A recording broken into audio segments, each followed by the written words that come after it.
Bonjour à tous, toujours le plateau de Bleu Tomate sur la place Bargemont de Marseille pour la fête de la science 2022. Je suis accompagnée de Mathéo, Axel et Florian qui vont présenter leur lycée. Du coup, le lycée, c'est le lycée Marie Gasquet dans le 12e. C'est le lycée polyvalent Marie Gasquet.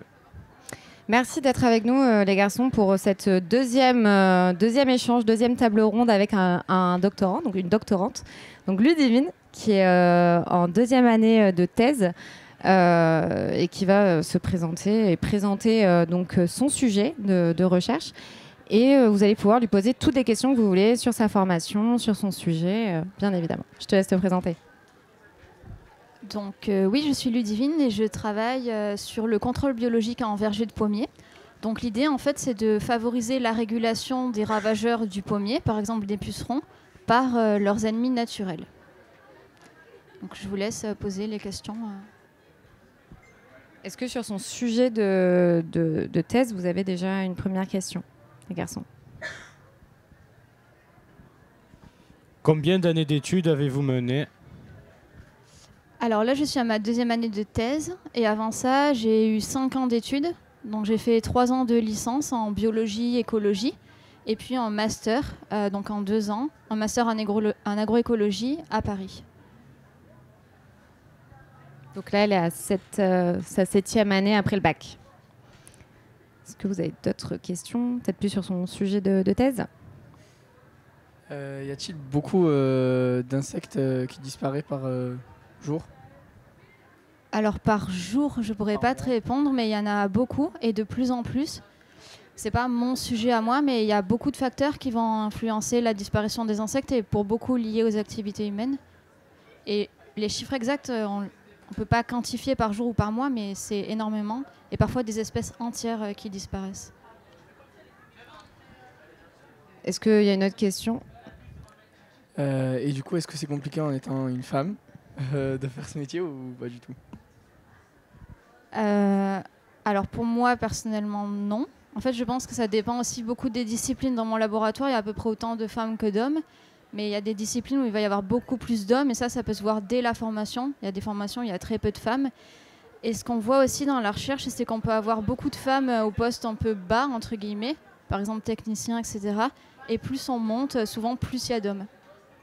Mais après, dans ma pratique au quotidien, non, ça, c'est pas du tout un problème. Est-ce que si tu as une question? Est-ce que, par exemple, si on enlèverait tous les pesticides, est-ce qu'on aurait toujours autant de récoltes? Alors ça, c'est une très bonne question.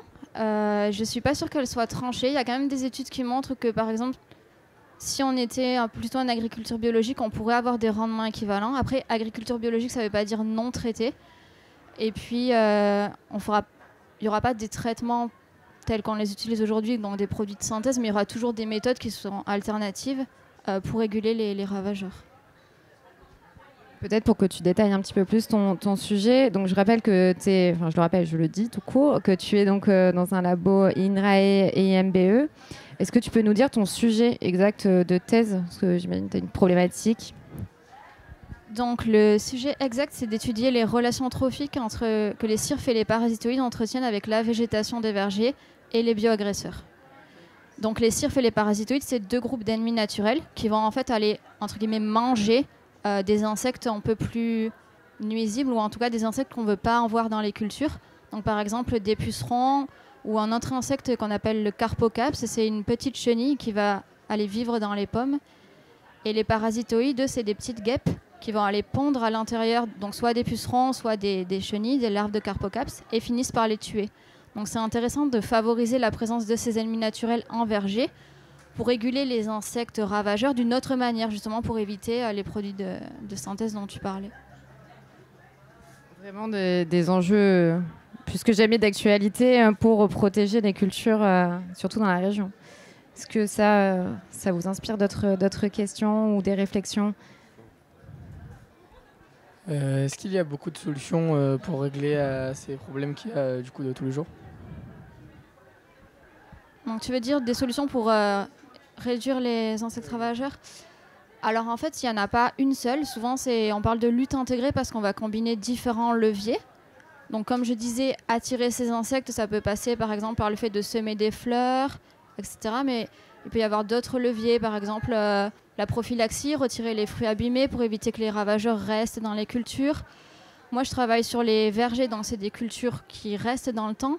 Mais quand on est sur des cultures annuelles, on peut jouer sur le cycle des cultures pour un peu casser le cycle de vie des ravageurs. Donc c'est voilà, combiner plusieurs leviers plutôt qu'utiliser seulement certains produits. Donc ça, vous avez bien compris, c'est pour limiter l'utilisation des pesticides. Donc c'est très important. Est-ce que ça vous donne envie de partir dans ce genre de domaine? Vous savez pas, vous êtes encore en pleine réflexion, j'imagine.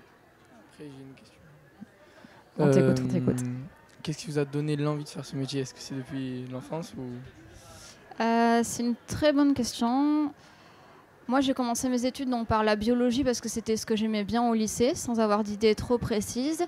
Quand j'étais en licence, j'ai découvert l'écologie, donc c'est vraiment étudier les interactions des êtres vivants entre eux avec leur environnement. Donc ça m'a beaucoup plu. Et après, en master, j'ai plutôt travaillé sur le lien entre biodiversité et agriculture, donc voir comment l'agriculture impacte la biodiversité et inversement. Et c'est aussi le fait, les différents stages que j'ai pu faire, j'ai touché un peu à tout. Et petit à petit, j'ai comme ça ciblé jusqu'à arriver à la thèse aujourd'hui. Mais j'ai pas pensé à ça dès le lycée, quoi.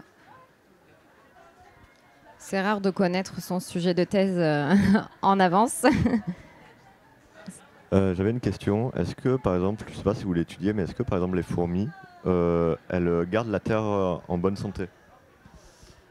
Alors, c'est pas mon domaine d'étude, mais elles pourraient. Enfin, ça dépend des espèces de fourmis. Là, je suis très. Mais il y en a qui creusent des galeries dans le sol. Donc, en fait, ça fait une aération du sol. Mais je pourrais pas te dire des choses plus précises là-dessus. D'accord.